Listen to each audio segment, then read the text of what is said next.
She had nothing left. No shoes, no phone, no name that meant safety. Just bleeding feet on frozen asphalt and a stranger who looked like he could kill her faster than her father ever could. But she grabbed his coat anyway. Because when you've already survived the worst thing imaginable every single night of your life, a monster in a suit means nothing. She whispered 3 words that should have gotten her killed. Instead, they changed everything. This is the story of Zuri Bennett and Kang Jae-hyun, and the single second that rewrote both of their lives forever. If this story grabs you, stay until the end, hit that like button, and drop a comment telling me what city you're watching from. I want to see how far this story travels. The cold came in from the lake like something alive. It moved between the buildings on West Hubbard Street, the way water moves through cracks.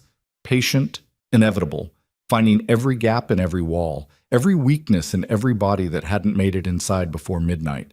By 2 in the morning, the temperature had dropped below 12 degrees, and the streets that earlier held the noise of bars and delivery trucks and the steady bass thrum of the city had gone quiet in the particular way that Chicago goes quiet in February. Not peacefully, not gently, but with the kind of silence that feels like a held breath before something breaks. Zuri Bennett ran. She had been running for 4 blocks. She knew because she counted them the way she counted everything when the panic took over. Methodically, mechanically, like counting gave her brain something to do other than process what her body already knew. Her feet were bare. She had lost her left shoe somewhere on the stairs of the apartment building on Larrabee, and she had lost her right shoe a block later when the sole caught a crack in the pavement and the strap snapped clean off. She hadn't stopped for either of them. Stopping meant dying. That was not an exaggeration. That was just the math of her life, and she had been doing that math since she was 9 years old. Her feet hit the pavement, and the pavement hit back. The cold had moved past painful about a block ago and was settling now into something deeper, something that felt less like sensation and more like the absence of it. And Zuri knew from the years she'd spent reading whatever she could get her hands on, medical books borrowed from the library on Michigan Avenue, nursing textbooks left behind at the diner by a customer who never came back, that numbness in extremities was not relief.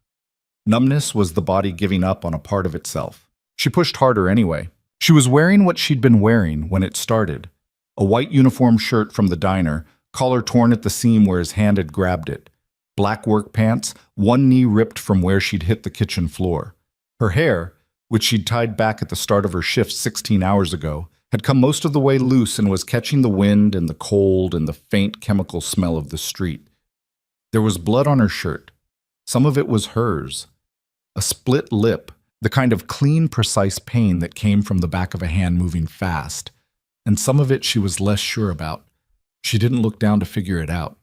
Not yet. She turned onto a street she didn't know by name and immediately understood that she'd made an error. The block was emptier than the others. A row of darkened storefronts, a parking structure on the far end with its gate pulled shut, 1 streetlight that was working and 2 that weren't. The gaps in the light were long and deep, and Zuri slowed without meaning to, her legs making a decision her brain hadn't caught up to yet. Some animal part of her understanding before the rest of her did, that running headlong into darkness was only useful if what was behind you was worse than what was ahead. She stopped. She stood in the one circle of working light and tried to hear over the sound of her own breathing, which was ragged and too loud, and she hated it. Hated that her body was making so much noise. Hated that she couldn't control even that. Her ribs ached. She pressed her left hand against her side and felt the specific deep bruising that came from a steel-toed boot, which told her that somewhere in the last 4 blocks she had stopped feeling that too. And now that she had stopped moving, it was starting to come back. She looked behind her. The street was empty. The street stayed empty. She turned back around, and that was when she saw him. He was standing beside a black sedan. Not a car. A sedan in the way that a tank is technically a vehicle. All low lines and reinforced glass and the kind of matte black finish that didn't reflect light so much as absorb it. The car was idling at the curb in front of what looked like a shipping logistics office. Windows dark. No signage visible. And the man standing beside the rear door was tall. Genuinely tall. Not the way people described men as tall when they meant slightly above average, but the kind of tall that registered as wrong in a crowd, that made the geometry of a room shift slightly when he walked into it. He wore a long black coat. No hat. No gloves that she could see, which made no sense in this temperature. But nothing about him suggested he was experiencing the cold the way she was experiencing the cold. His hands were at his sides. He was looking at a phone, or had been. She caught the moment he registered her presence, the almost imperceptible shift in the angle of his head, the way his attention moved from the screen to her without any visible urgency and settled there with the particular quality of attention she had learned over years to recognize and fear in men. Except this wasn't that quality. She couldn't name what it was, but it wasn't that. He was Korean, late 30s, maybe 40, though the stillness about him made age feel approximate and slightly irrelevant. His face was the kind of face that had been through things and carried them quietly. Not scarred, not ruined, just arranged in a way that made softness seem like a language he'd stopped speaking some years back. His neck, above the collar of his coat, showed the edge of something dark. Ink. The beginning of what looked like an extensive tattoo that disappeared below the fabric. He looked at her the way people looked at things they were trying to categorize before deciding whether to engage. Zuri's brain ran the calculation in approximately 2 seconds. Known danger behind her, unknown danger in front of her. She was bleeding, barefoot, hypothermic by any reasonable measure, on a street she didn't know, at 2:15 in the morning, with no phone and $12 in her right pants pocket because she never put her tips in her purse on late shifts. An old habit, a survival habit.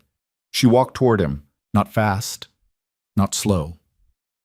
The way you walked toward a dog you weren't sure about, projecting a calm she absolutely did not feel, keeping her hands visible, watching his face for the thing that would tell her she'd made the wrong call.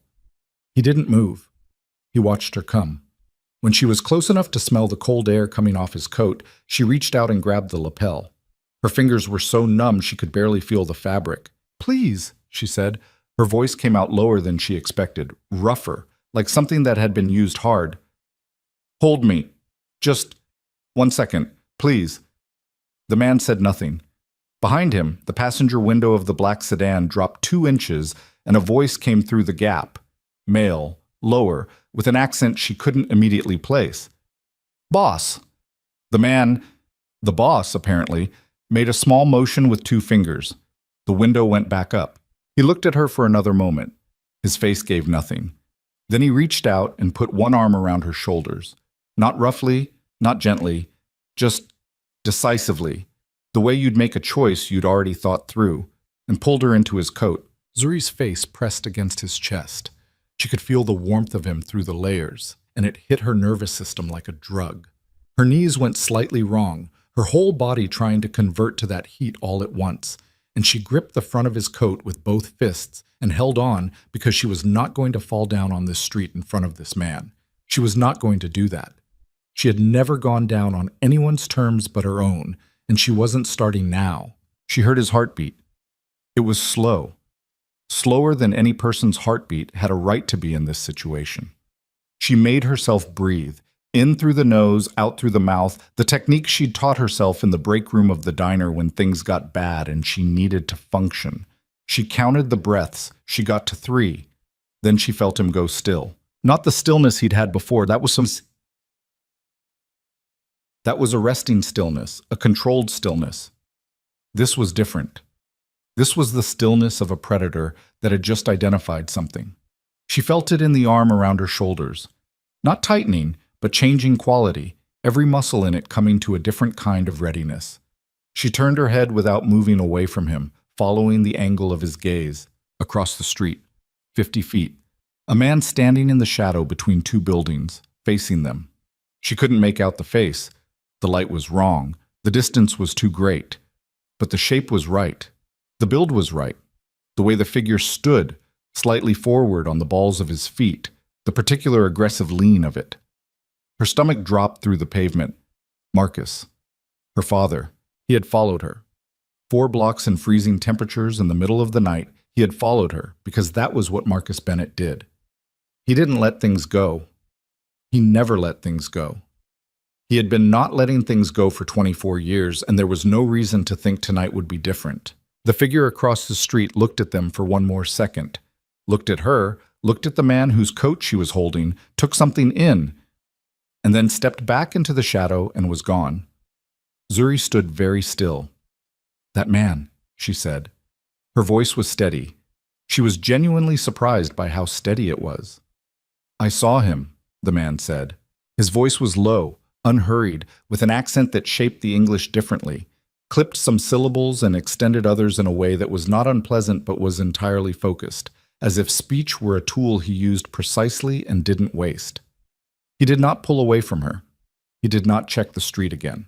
He looked down at her instead, and when she looked up, she was closer to his face than she'd intended, and she could see his eyes clearly for the first time. Dark. Still. The kind of eyes that had seen things and made decisions about those things and lived with those decisions without apparent difficulty. "You're hurt," he said. "I know." "Who did it?" Not a question, not exactly. "It's not your problem," she said. Something shifted in his expression. Not much, a small recalibration, like a man adjusting a scope. "You're standing on my street bleeding through your shirt," he said.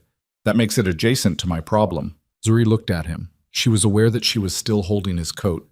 She was aware that her feet had gone from numb to the specific burning that meant blood flow returning. She was aware that somewhere in the last 30 seconds, her threat calculation had shifted in a direction she couldn't fully explain. "I work at the diner on Kinsey," she said. "I've worked there for 3 years. I took the late shift tonight because I needed the extra hours." She paused. "The man across the street is my father." He said nothing, which she found oddly easier than if he had. "He was drunk when I left for work this morning," she said. "He was drunker when I got home. There was a difference of opinion about the tips in my apron." She looked away from his face, at some middle distance over his shoulder. It wasn't the first time. The arm around her shoulders didn't tighten, didn't loosen, just stayed. "What's your name?" he asked. "Zuri?" "Zuri." He said it without hesitation, without the slight pause most people made when they encountered a name they hadn't heard before, trying to work out whether they were pronouncing it correctly. He just said it, flat and certain. "I'm Jae-hyun." "Yeah." The car was warmer than any car had a right to be. Zuri sat in the back seat with a wool blanket that smelled like cedar and something chemical she couldn't identify. Cleaning product, maybe, or something more specific, and tried to work out how she'd gotten into a stranger's car at 2:30 in the morning and whether this was the dumbest thing she had ever done or the second dumbest. The first dumbest was probably staying in that apartment for 3 years after she'd turned 21 and had, theoretically, the legal and physical capacity to leave. She told herself it was about money. She told herself it was about the lease, about not having first and last month's rent saved, about the logistics of moving a life when your life consisted of 4 boxes of books and a collection of uniform shirts. She told herself a lot of things. The true thing, the one she kept in the very back of the drawer where she put things she didn't want to look at, was that leaving meant acknowledging that the thing she was leaving from had been real all along. Staying let her pretend it was temporary. Staying let her pretend tomorrow would be different. She was 24 years old and she was done pretending. The man in the front passenger seat, not Jae-hyun, a different man, broader, with close-cropped hair and the build of someone who'd spent significant time constructing that build, had not spoken to her directly since she'd gotten in the car. He'd handed her the blanket. He'd asked, in English with an accent sharper than Jae-hyun's, whether she needed a hospital. She'd said no. He hadn't pushed it. Now, he sat facing forward with the particular practiced stillness of someone used to spending time in cars and not requiring entertainment. Jae-hyun sat beside her. He was looking out his window at the city moving past.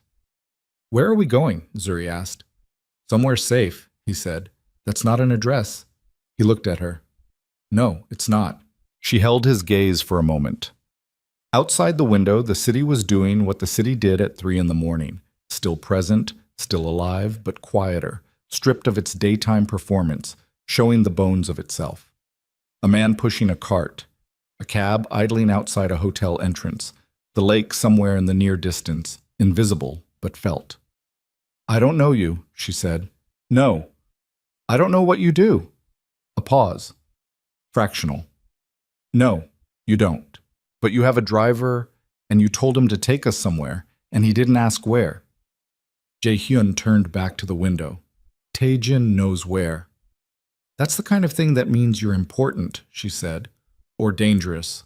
Or both."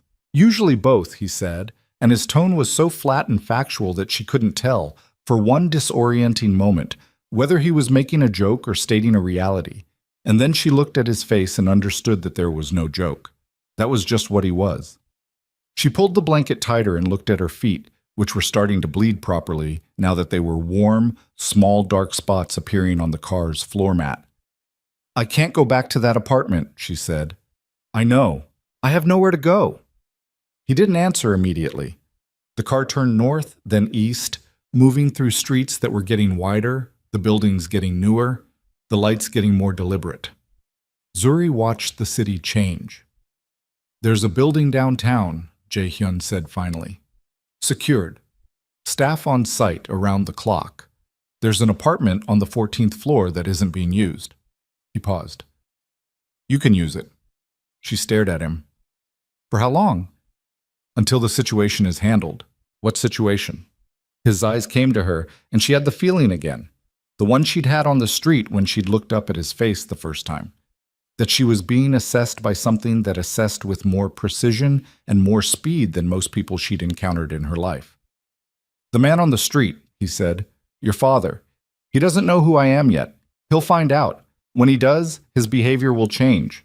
People don't usually change when they find out." She stopped, looked at him more carefully. "What do they find out?" He didn't answer. She thought about the car, the driver who didn't ask questions, the way the man in the front seat had handed her the blanket as a matter of course, the way a person hands over a tool they're used to having at hand for situations like this one. She thought about the tattoo she'd seen at his collar. "You're not a regular person," she said. "No," he agreed. "Does what you do mean there's danger attached to you?" "Yes. More or less than what I was already living with." He thought about that, which was not the response she expected.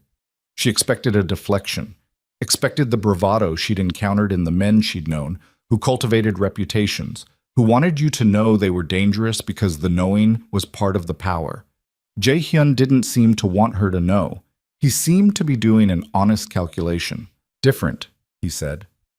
"Not less. But you would not be the target of it."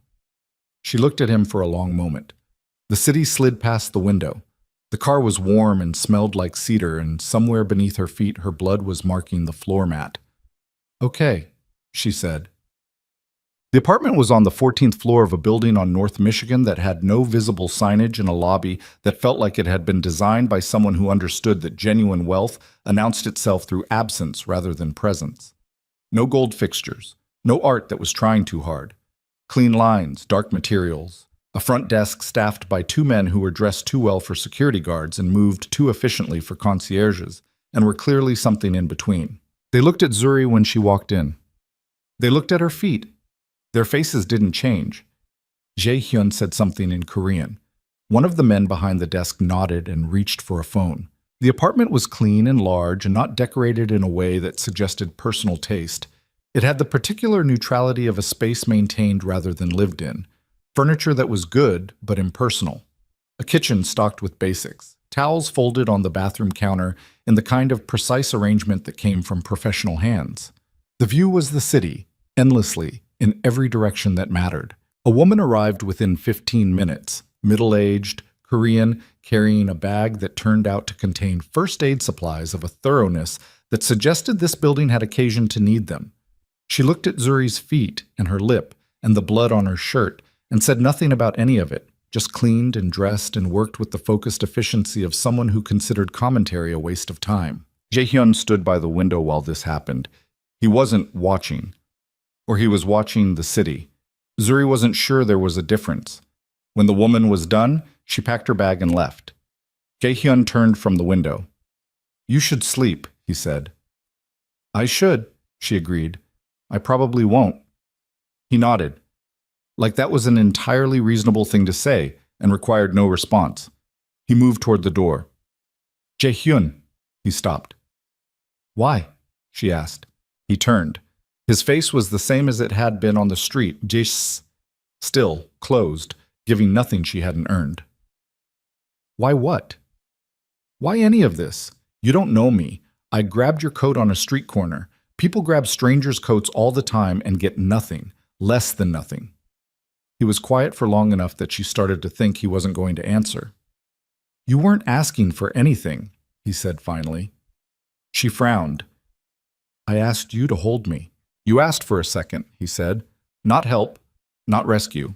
1 second of something that felt like safety. He paused. That's not nothing. She didn't have an answer for that. He didn't seem to need one. He walked out. The door closed behind him with the specific sound of a well-engineered mechanism. Not a slam, not a click, just a perfect solid seal. Zuri sat on the edge of the bed and looked at her wrapped feet and thought about a man watching from across a dark street, his silhouette retreating into shadows when he saw who was holding her. She thought about the way Jae-hyun had gone still, the way his arm had changed. She thought about the word handled and what it meant in the mouth of a man who had drivers who didn't ask questions. She lay back on the bed and stared at the ceiling and thought, for the first time in years, that the thing she was most afraid of might not be the worst thing in her immediate vicinity. She didn't sleep. 3 floors below the apartment where Zuri Bennett lay awake staring at the ceiling, in a room that did not appear on the building's public floor plans and was accessible only through a service corridor that required 2 separate keycards, Kang Jae-hyun sat at a table across from Min Seok-han and said nothing. Min Seok had worked for Jae-hyun for 11 years. In that time, he had seen Jae-hyun make decisions that ended careers and lives and organizations. He had seen him move through situations that would have shattered other men without apparent difficulty. He had never seen him bring a woman to this building. He did not say any of this. He was 51 years old, thin in the way that suggested metabolism rather than discipline, wearing glasses that he didn't need for vision, but had found over the years reduced the discomfort other people felt under sustained eye contact. He was holding a tablet with a photograph on the screen. Marcus Bennett, he said, 49. Currently holds a lease on an apartment at 1847 North Larrabee. Criminal record, 2 assaults, both domestic, both dropped before trial. He works for Riverside Logistics, ostensibly. Driving, some warehouse work. Ostensibly, Jae-hyun said. Yes. Min Seok set the tablet on the table. He also runs collections. Cash payments, mostly. Restaurant and hospitality sector, near Wicker Park and Lincoln Square. Jae-hyun looked at the photograph. The man was wide through the shoulders, with a jaw that had been broken at some point and healed slightly wrong. Even in the photograph, a DMV image, flat lighting, no context, there was something in the set of his face that registered as a particular kind of arrogance, the arrogance of a man who had never faced a consequence that outweighed what he'd done. Collections for who? Jae-hyun said. Min Seok's expression didn't change, but something in the quality of the silence did. We're still pulling the thread, he said, but the collection routes overlap with areas that Viktor Sokolov's people have been expanding into for the last 18 months. Jae-hyun was quiet.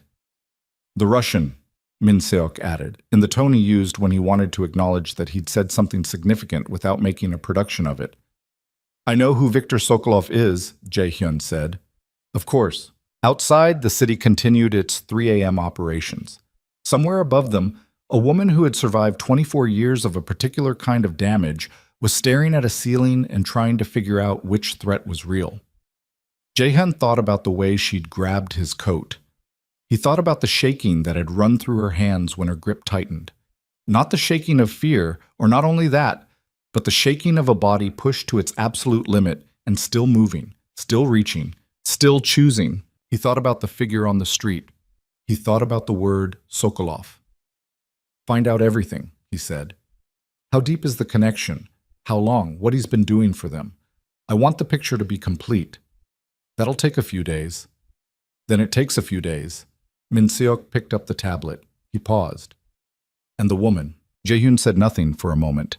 He looked at his hands, which were flat on the table in front of him. His right hand, if you looked closely, showed a slight asymmetry at the knuckles.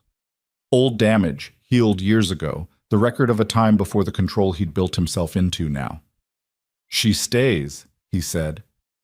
Boss, she stays, he said again, the same tone, the same volume, and Min Seok understood that the conversation had reached its boundary. Understood, Min Seok said. Gekdasao. Taejin Kwan found out about the woman the way he found out about everything that happened in the building. All of it, immediately, without exception. He had been Jae-hyun's enforcer for 8 years, which meant he had been, among other things, a keeper of situations that required keeping. He understood the weight of the word handled better than almost anyone in the organization. He was 36, built like something structural, with a stillness in him that wasn't the cultivated stillness of a man who had decided to be still, but the natural stillness of a man who didn't move unless movement was warranted. He had grown up in Incheon, come to Chicago at 19, and found his way into this life through a chain of events that had felt, at the time, like necessity and felt, in retrospect, like gravity.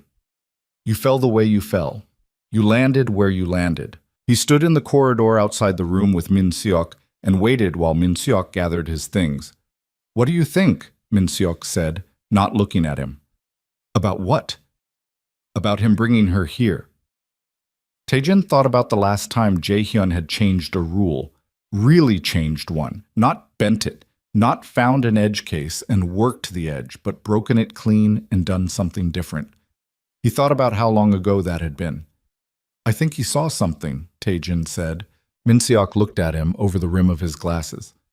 "What kind of something?" "I don't know." Taejin straightened off the wall. "But he doesn't move without a reason, even when the reason isn't one he can explain yet." Min Seok considered that. Then he tucked the tablet under his arm and walked toward the elevator and didn't say anything else, which meant, in the language of 11 years, that he agreed. In the apartment on the 14th floor, at 5:17 in the morning, Zuri finally slept. She slept without dreaming, which was unusual.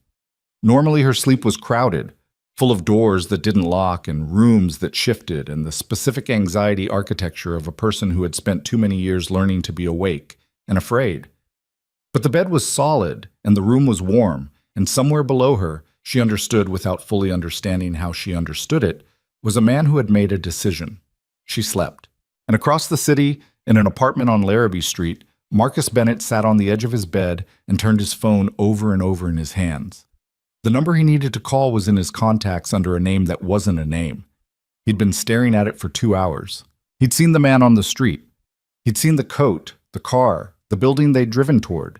He'd seen the way the man had stood, not the way Marcus stood, not the way the men Marcus knew stood, with their weight forward and their shoulders up and their whole body a broadcast of threat. This man had stood like he didn't need to broadcast anything.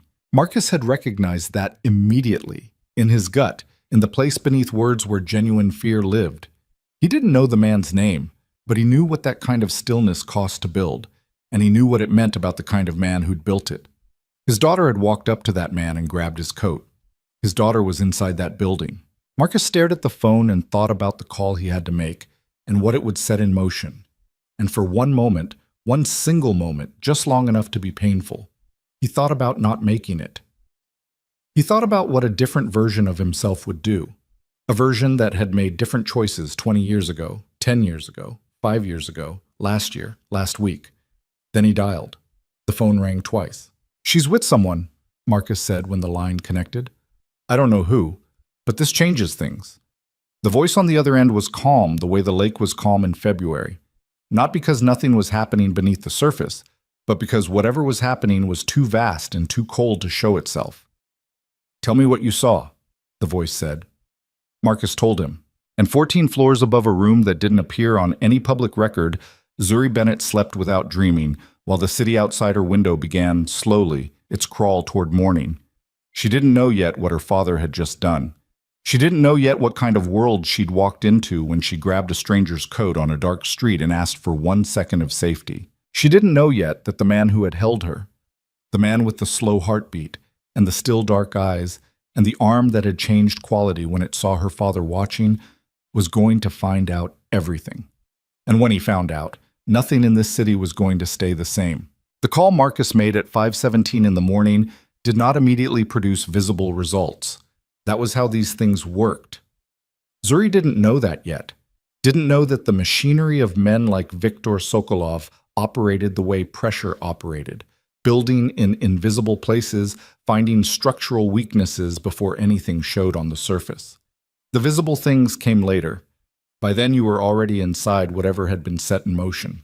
She woke up at 9:43 to gray light coming through floor-to-ceiling windows, and the sound of the city doing its daytime version of itself 14 floors below. For exactly 3 seconds, she didn't know where she was. Then the bandages on her feet registered, and the quality of the silence registered. Too clean, too deliberate. And it all came back at once the way bad things always came back. Not gradually, but in a single ungentle rush. She sat up. The apartment looked different in daylight, larger somehow. The neutrality of it was more apparent. The careful blankness of a space that had been prepared for occupation without any particular person in mind. There was a set of clothes on the chair near the window that hadn't been there when she'd fallen asleep. Plain, dark. Her size, approximately. She stared at them for a moment and felt something move through her that she couldn't immediately name. Not gratitude, not resentment, something in between, the complicated feeling of being cared for by someone whose reasons she hadn't yet established. She used the bathroom. She looked at herself in the mirror for longer than she usually allowed herself to. Her lip had closed overnight. The bruising along her jaw was deepening the way bruises did on day 2, moving from red into the specific purplish brown that would take 2 weeks to fully clear.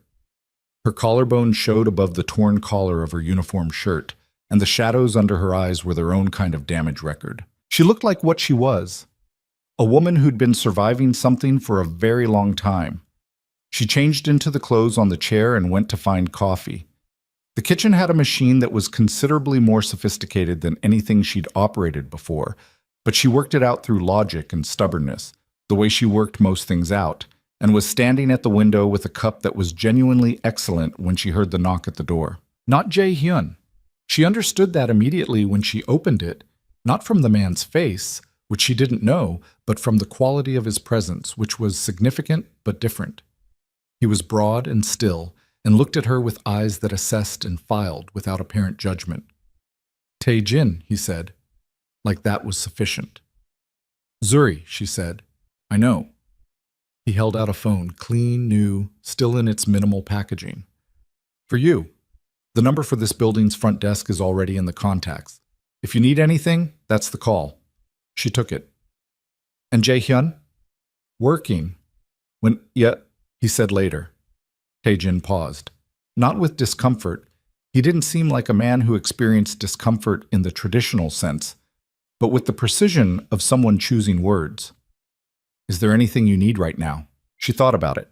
The thinking itself felt strange. She wasn't used to being asked that question and having it mean something. "I need to call the diner," she said.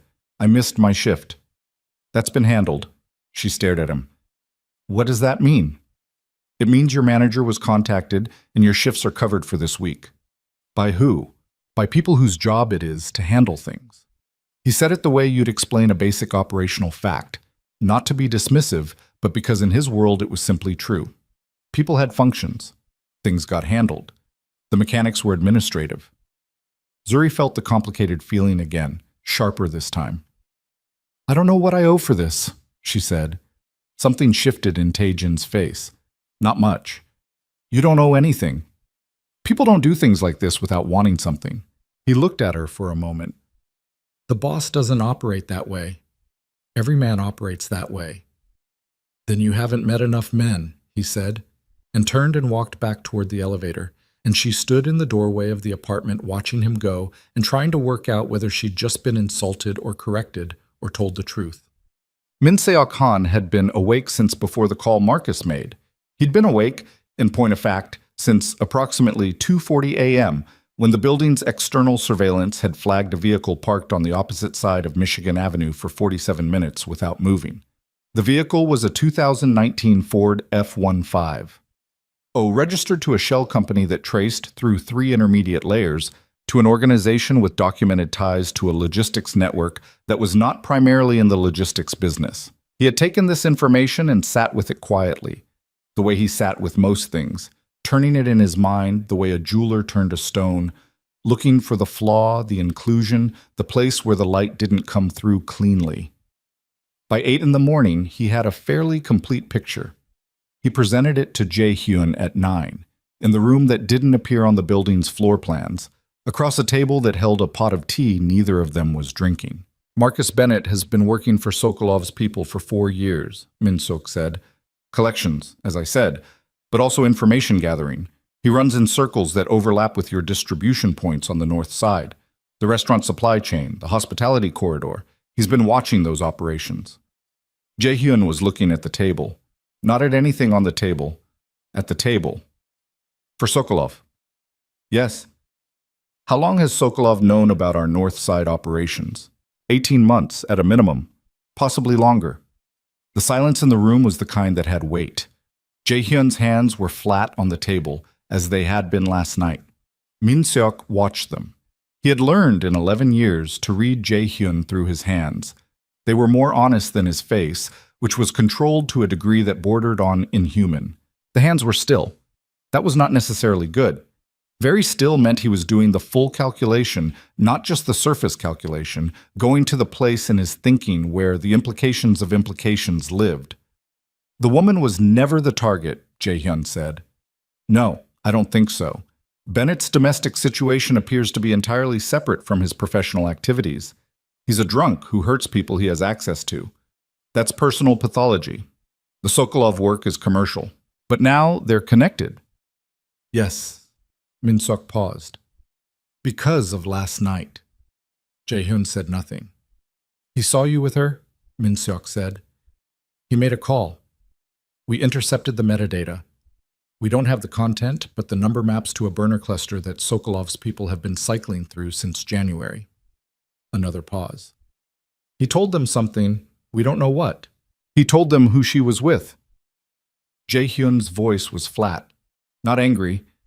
Anger was a luxury he'd trained himself out of years ago, but flat in the way that meant he was carrying the weight of a conclusion he'd already reached. And now Sokolov knows that the woman Marcus Bennett has been hitting for years is currently inside my building. Min-seok adjusted his glasses. That would be my assessment. Which means she's not just a domestic situation anymore. She's a pressure point. Potentially. Not potentially, Jae-hyun said. Definitively. He stood up. The motion was unhurried, but there was something in it. A finality. A closing of one mode and opening of another. Sokolov has been looking for leverage. He's been circling the North Side operations for 18 months and hasn't moved because he doesn't have enough. Now he thinks he might have something. He might try to use her to... He won't get the chance. Jae-hyun moved toward the door. I want everything on Sokolov's current operations. Supply chain, personnel, any deals, structures he has pending. Everything. That's going to require... I know what it requires. He stopped at the door, didn't turn around. And I want someone on the 14th floor, not visible, but present. Min-seok looked at the tea on the table. Understood. Aunt. Zuri was on her second cup of coffee and her fourth attempt at reading the same paragraph of a novel she'd found on the apartment's bookshelf when she heard the door again. This time she knew before she opened it. She wasn't sure how she knew. The knock had the same cadence as Tae-jin's, deliberate, unhurried, the knock of a person who didn't need to announce themselves loudly because they weren't worried about being ignored. But there was something different in it, something that made her set the book down and stand up before she'd consciously decided to. Jae-hyun looked in daylight and in the context of a space with normal proportions, exactly as he had on the street. That was noteworthy in itself. Most people looked different in daylight, softer or harder or smaller. He looked the same. The long coat was gone. He was wearing dark clothes that were expensive without trying to look expensive, and she could see more of the tattoo now. It ran up the left side of his neck, the edge of what was clearly an extensive piece, something with structure to it, not decorative but architectural. He looked at her face, at the bruise along her jaw. He didn't say anything about it, which she appreciated more than she would have expected. "How are your feet?" he said. "They'll be fine." She stepped back from the door, which was as close to an invitation as she was going to get before she'd had more information. He came in. He didn't look around the apartment the way people looked around spaces they'd brought someone to, checking whether it was landing the way they intended. He looked at her. "I need to tell you some things," he said. "Okay."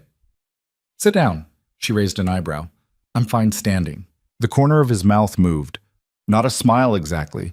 The ghost of recognition. He'd noted the response and filed it. "All right," he told her. Not everything. She understood, even as he spoke, that he was giving her the parts that were hers to have, the parts that concerned her directly. and editing with the precision of a man who parsed information the way other people parsed money. But what he gave her was sufficient. Her father's work for Sokolov. The 4 years of it. The call made from the apartment on Larrabee at 5-something in the morning. The vehicle on Michigan Avenue. She listened without interrupting. This was a skill she'd developed at the diner. The ability to take in a large amount of information quickly and process it while still appearing to be simply listening. It came from years of reading people fast, from learning that the distance between understanding someone's intentions and acting on that understanding was the distance between safe and not safe. When he finished, she was quiet for a moment. "He's been working for them for 4 years, she said. "Yes. And the whole time he was doing that, he was also—" She stopped, pressed her lips together. "He was coming home and—" "Yes." She turned away from him and looked at the window. The city was doing its business out there, 14 floors of insulation between her and it. She breathed through her nose. She felt the thing she'd been keeping behind the wall she'd built. The thing that lived below the practical competence, below the counting and the medical textbooks and the survival math, push against its boundary with a force she hadn't expected. She didn't let it through. She never let it through. That was the rule. "So I'm a pressure point now," she said. "You were always going to become one once he saw you with me. And that's my fault. That's not what I said." She turned back to him. His face was still, and she was starting to understand that the stillness wasn't coldness. It was something else, something more expensive. "Then what did you say?" "I said it was a consequence of last night, not something you caused, not something I blame you for." He paused. "I'm telling you because you deserve to know the actual situation, not a managed version of it." She looked at him for a long time. In her experience, men who told you they were being honest with you were most often in the process of managing your expectations for a future dishonesty. But she looked at his face and ran the check she'd been running on people since she was old enough to understand that faces told you things words didn't, and what she found was, unexpectedly, inconveniently, that he meant it. "What happens now?" she said. "Now I handle it." "You keep using that word." "Because that's what I do." "And Sokolov?" Something moved in his eyes. Not warmth, not exactly, but a kind of acknowledgement that she'd connected the significant name without being led to it. "Sokolov is a problem I was already going to have to address," he said. "Your father's involvement means the timeline changes, but the outcome—" He paused. The outcome was always going to be the same. She thought about what that meant specifically. She was aware that she was in a room with a man whose answer to the question, "and Sokolov," carried the same tone as an answer to "and the weather." She was aware that this should frighten her in a clean and simple way, and that it didn't, not entirely, and that the fact it didn't said something about the life she'd been living that she hadn't fully looked at yet. "I want to be useful," she said. He blinked. It was the first genuinely involuntary thing she'd seen from him. "What?" "I'm not going to sit in this apartment and wait for things to be handled. I'm a person. I have information. I know my father's patterns, his contacts, his habits. I know things that took you a night of investigation to find out." She held his gaze. "Use me. That's not— If I'm a pressure point, then I'm already in this. Pretending I'm a bystander is worse, not better. I'd rather know what's happening and be part of it than be managed in a room while decisions get made around me." She stopped, took a breath. "I've been managed in rooms my whole life." The silence stretched. Jae-hyun looked at her with an expression she couldn't fully read, something that went past assessment into territory she didn't have a word for yet. Then he said, "What do you know about his contacts?" "There's a man he calls Dmitri," she said immediately. "Not in his phone under that name, under D. Park. The number has a 312 area code, but it rings on a time delay, the kind you get when it's forwarded from somewhere else.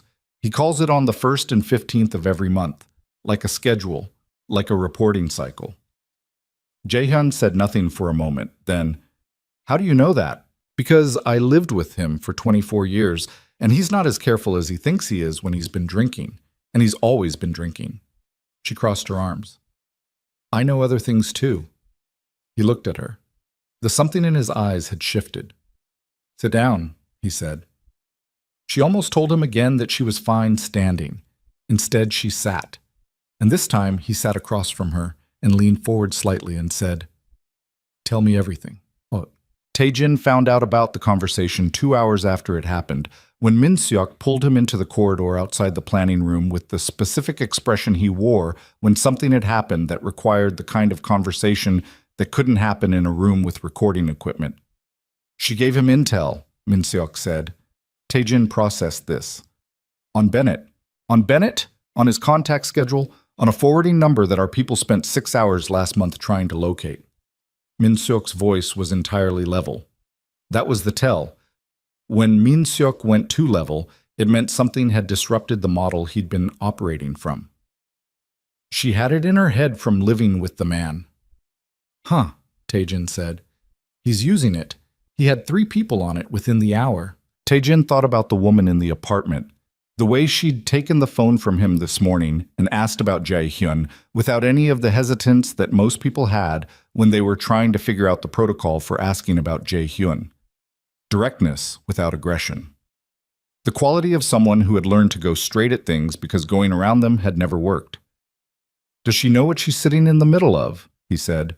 He told her about her father, about Sokolov, not about the North Side operations. Min Seok paused.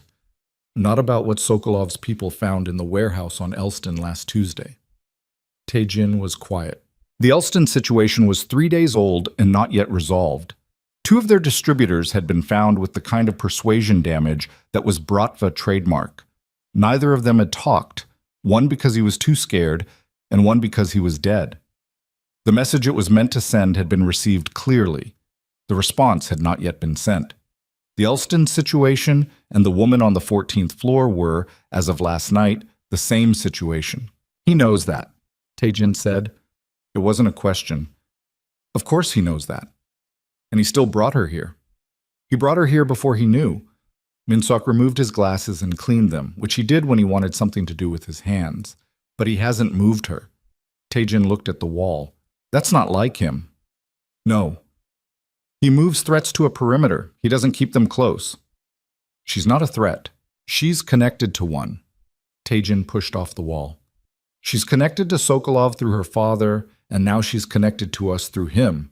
And the moment Sokolov decides she's more useful as leverage than Bennett is, as an informant, "I know," Min Seok said, "then we have a problem." "We have several problems." Min Seok replaced his glasses. "But the boss has decided she stays, and the boss is working the Bennett angle faster than I expected." He paused. She accelerated his timeline. Tae-jin thought about that, about the forwarding number and the reporting cycle, and the information sitting in a young woman's head from 24 years of surviving a man who underestimated her. "Does she know what he is?" Tae-jin said. "Really?" "She knows enough." "That's not what I asked." Min Seok was quiet for a moment. "She's smart," he said finally. "She knows what she needs to know, and she's choosing not to ask about the rest." He picked up his tablet. "Whether that's wisdom or denial, I genuinely cannot tell you."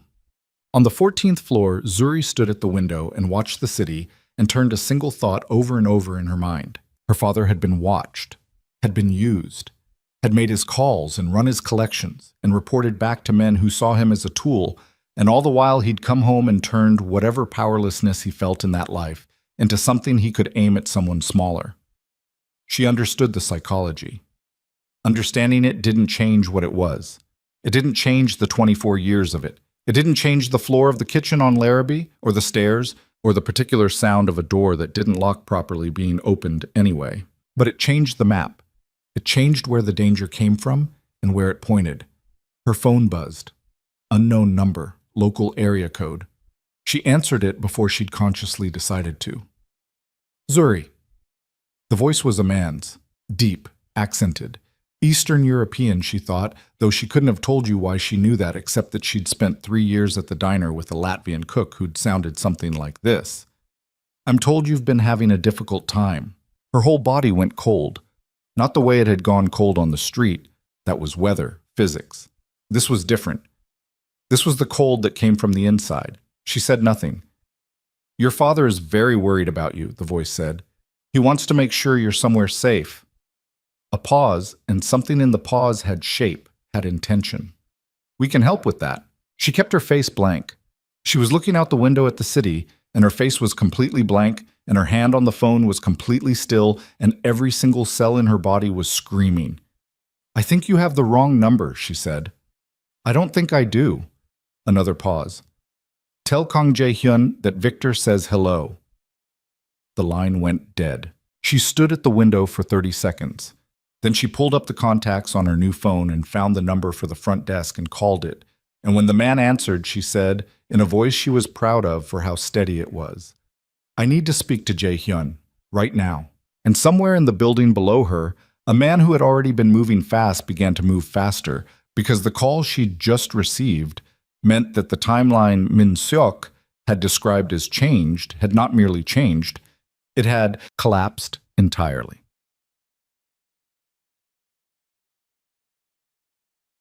Jae-hyun was in the planning room when the call from the front desk came through on Tae-jin's phone. Tae-jin listened for 4 seconds, said nothing, and looked across the table with an expression that Jae-hyun had learned over 8 years to read as, the situation has changed in a direction we did not anticipate. He was moving before Tae-jin finished the sentence. The elevator took 22 seconds. He counted them. Not from anxiety. He didn't experience anxiety in the traditional architecture of the word. Hadn't since he was 19 and had trained it out of himself through a process that had been brutal and effective in equal measure. He counted because counting was useful, because the 22 seconds were 22 seconds in which he was doing nothing, and he needed his mind occupied with something quantifiable rather than the alternatives. She was standing in the middle of the apartment when he came in. Not at the window, not sitting, standing in the center of the room like she'd moved there from the window and then stopped, phone in her hand, held slightly away from her body the way you held something that had bitten you. She looked at him and said, Victor says hello. The words landed in the room and stayed there. Jae-hyun looked at her face. She was holding herself together with the specific tensed jaw stillness of someone who had practiced holding themselves together under conditions that would have broken most people. Her hands were steady, her eyes were not. Behind the steadiness, there was something that looked like the moment before water hits a boil. Not movement yet, but heat, pressure, the system approaching a threshold. Tell me exactly what he said, Jae-hyun said. She told him, word for word. He could tell she was doing it word for word, the particular flat recitation of a person transcribing from memory rather than summarizing. She'd been doing that in her head since the call ended, filing it, preparing it for exactly this moment. He listened without moving. When she finished, he took the phone from her hand gently but without asking and looked at the number, unknown. He sent it to Min Seok in a text that was 3 characters long, their shorthand for trace this now, and set the phone on the kitchen counter. He knew your number, Jae-hyun said. Yes. This phone was issued this morning. I know. They looked at each other across the apartment's careful neutral space, and the implication of that settled between them like sediment. Someone in this building, she said. Her voice was very even. Or someone with access to our provisioning systems. He moved to the window she'd been standing at and looked down at the street. The city looked the same as it always looked. That was the thing about threats of this particular kind. They left no visible mark on the surface of things. Either way, there's a leak. Yes, she sat down on the couch. Not because she needed to sit. He could see she was making a tactical choice, putting herself in a position that required less energy to maintain. She was conserving. He noted it. What does he want? She said. To establish that he can reach you. I got that. What does he actually want? To complicate my position. Jae-hyun turned from the window. Sokolov and I have been moving toward a confrontation for 18 months. He's been building leverage. He paused. This is him informing me that you exist as a variable. A threat. A demonstration of capability. She looked at him. That's the same thing. No. A threat tells you what they'll do. A demonstration tells you what they can do. He sat down across from her, the coffee table between them, and leaned forward with his elbows on his knees. He's not threatening you. Not yet. He's showing me that he can find you. That the walls I put around this building are not as complete as I built them to be. Because someone inside gave him my number. Yes, she absorbed this. He watched her do it, watched the information move through her and get processed and filed with the same methodical quality she brought to everything. She was quiet for almost a full minute. Then, is this my fault? No. I told you about Dmitri, the forwarding number. If I accelerated your timeline, his people were already watching this building before you gave me anything, Jae-hyun said. The vehicle on Michigan Avenue was there before you woke up this morning. He held her gaze. You didn't cause this. She looked away. At the window. At the city that didn't show its damage on the surface. I'm tired, she said, of being the thing that other people use to get at each other. He said nothing because there was nothing useful to say to that. It was true. It had been true her entire life in a way that predated last night and would require more than last night to address. His phone buzzed. He looked at it. Min Seok. 4 words. Come down. Bring her. The room that didn't appear on the building's floor plans felt smaller with 4 people in it. Min Seok had pulled up everything on the main screen, a display that took up most of one wall and was currently showing 3 columns of information that Zuri couldn't fully parse but could partially read, and what she could read made the back of her neck go tight. Names, numbers, dates, a map of the north side of Chicago with color-coded markers that she was beginning to understand represented things she didn't have words for yet. Taejin stood by the door. He looked at Zuri when she came in with an expression that was not unwelcoming but was measuring, recalibrating in real time. Tell them what you told me, Jae-hyun said to her. About Dmitri. About your father's schedule. She told them. She'd been telling it in her head on the elevator down so the words came out clean and sequenced, and she watched Min Seok's face while she talked and saw the small, precise adjustments of a man receiving confirmation of something he'd suspected but not verified. When she finished, Min Seok was already typing. The forwarding number traces to a cell router in a building on West Chicago Avenue, Min Seok said without looking up. The building is registered to a company that imports restaurant equipment. The company is Sokolov's, Jae-hyun said. 3rd layer removed, yes. Min Seok looked up. But here's what matters. The building on West Chicago Avenue is not just a relay point. He tapped twice, and the map on the wall shifted, zooming to a specific block. Our people have been watching it for 6 weeks. It's a secondary distribution hub. Cash processing, primarily. But also, he paused. A genuine pause, the kind that meant he was choosing how to frame what came next. Also, the location where the 2 men from Elston were taken before. The room went quiet in a specific way. Zuri looked at Jae-hyun. His face had done the thing, gone to the deepest level of stillness. The level she was starting to understand meant he was running calculations that went several moves further than anyone else in the room. The Elston men, Taejin said. Not to anyone specifically, just saying it out loud. Yes. Min Seok removed his glasses. Which means the building your father reports to is the same building where Sokolov's people processed the message they sent us last week. He looked at Jae-hyun directly. Marcus Bennett has been reporting to the same cell that carried out the Elston action. Zuri didn't know what the Elston action was. She understood from the specific quality of the silence that she wasn't going to be told right now, and she understood from the way Taejin's jaw had set that it was the kind of thing that made even a man like Taejin's jaw set. He didn't know that, she said. All 3 men looked at her. My father, she said. He didn't know what else they were doing. He runs collections. He passes information. He thinks he's just working for them, making money on the side, nothing serious. She stopped. She thought about Marcus on the edge of his bed with his phone, thought about the way he'd always been the biggest man in every room he'd ever been in, and the way that had curd-pulled into something toxic when the rooms got bigger than him. He thinks he's small time. He doesn't know how far in he is.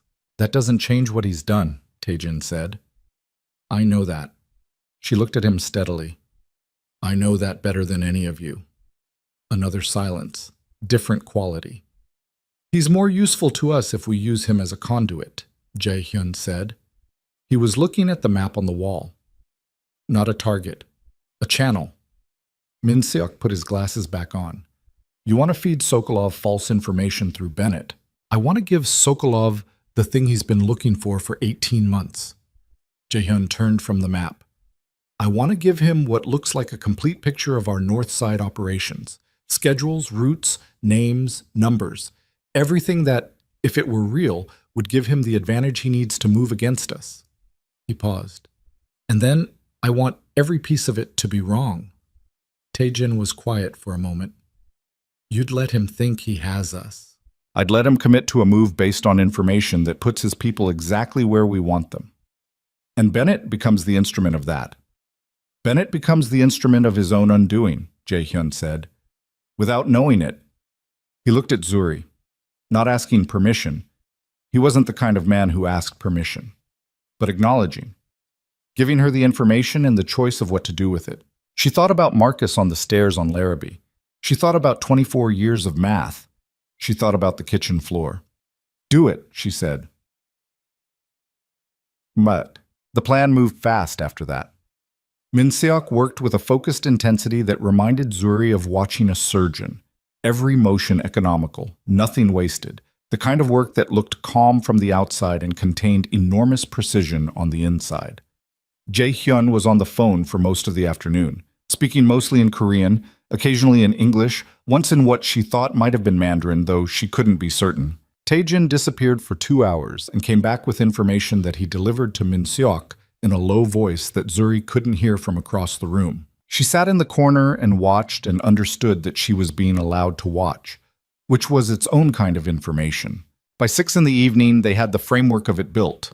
The false operations data was assembled, detailed, internally consistent, constructed with the specific quality of real intelligence, which meant it included minor errors and small inconsistencies that made it look like something gathered rather than manufactured.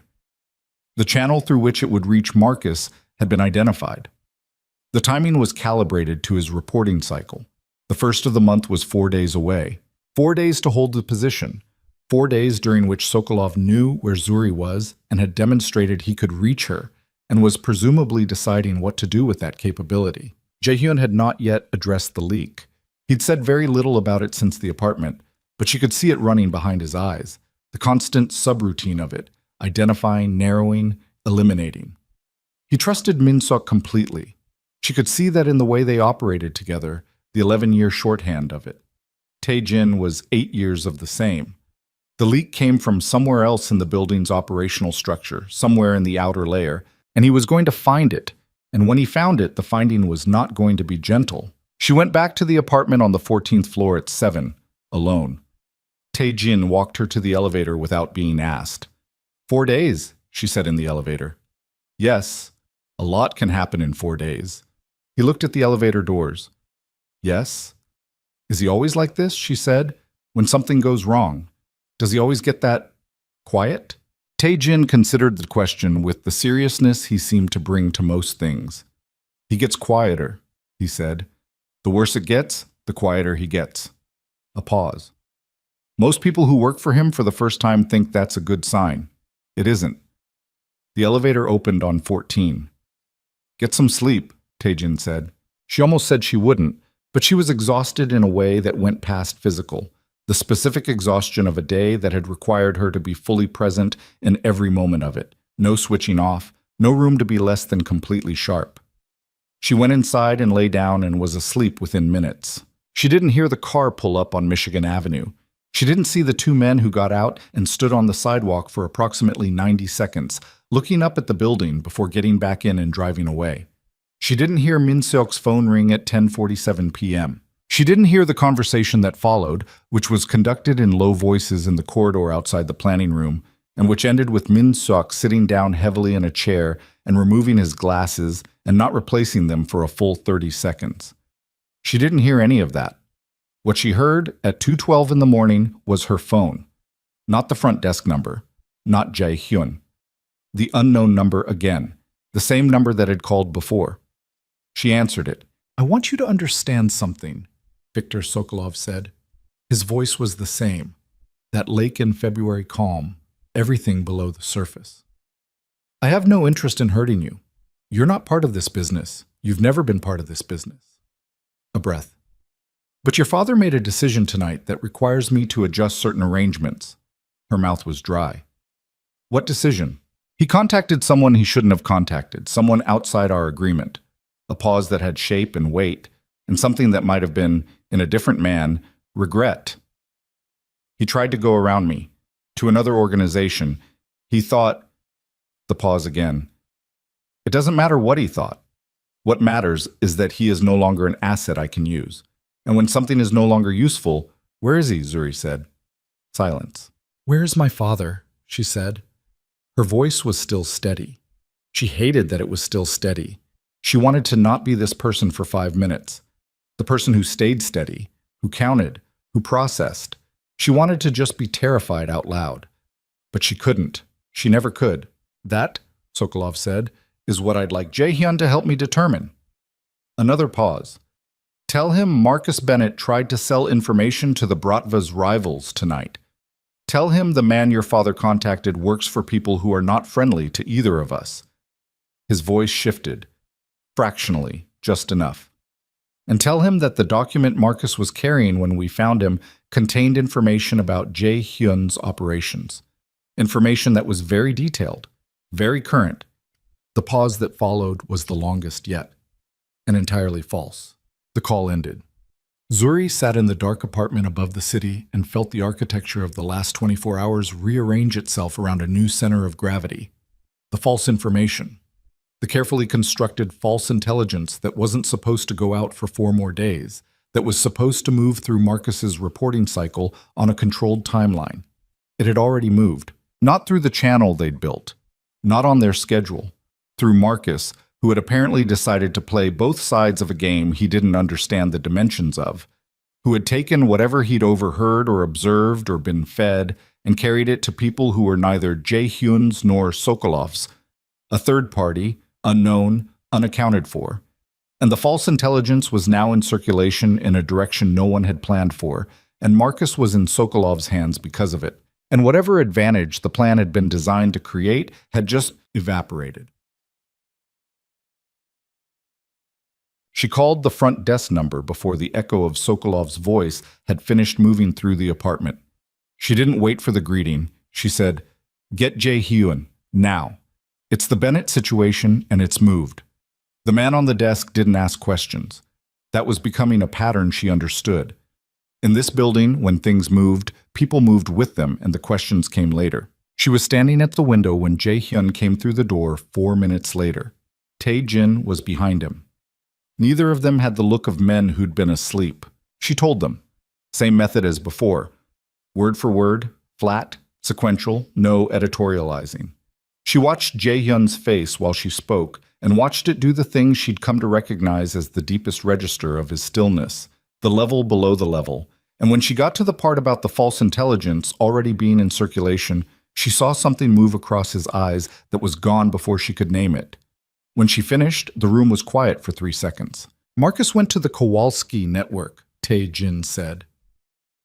Not a question. Jae-hyun said nothing. That's who operates in the gap between us and Sokolov on the north side. That's the only third party that makes geographic sense. Tae-jin looked at Jae-hyun's profile. If he brought them what he thought was real intelligence on our operations, he didn't think, Jae-hyun said. He gambled. Same result. Not the same result. Jae-hyun turned from the window. His voice was still level, but it had a different quality now. The flatness of something under compression, not the flatness of rest. If he gambled, it means he was desperate. And if he was desperate, it means something had already changed in his arrangement with Sokolov before tonight. Before the call, Min-seok appeared in the doorway. He must have been in the corridor, close enough to hear. He was carrying his tablet and his glasses were already on, which meant he hadn't been sleeping either. "There's more," he said. The way he said it made Zuri's stomach contract. "Tell us," Jae-hyun said. Min-seok came into the room. He looked at Zuri briefly. Not an apology, not a warning, just an acknowledgement that what he was about to say concerned her, and she was present for it, and that was going to have to be all right.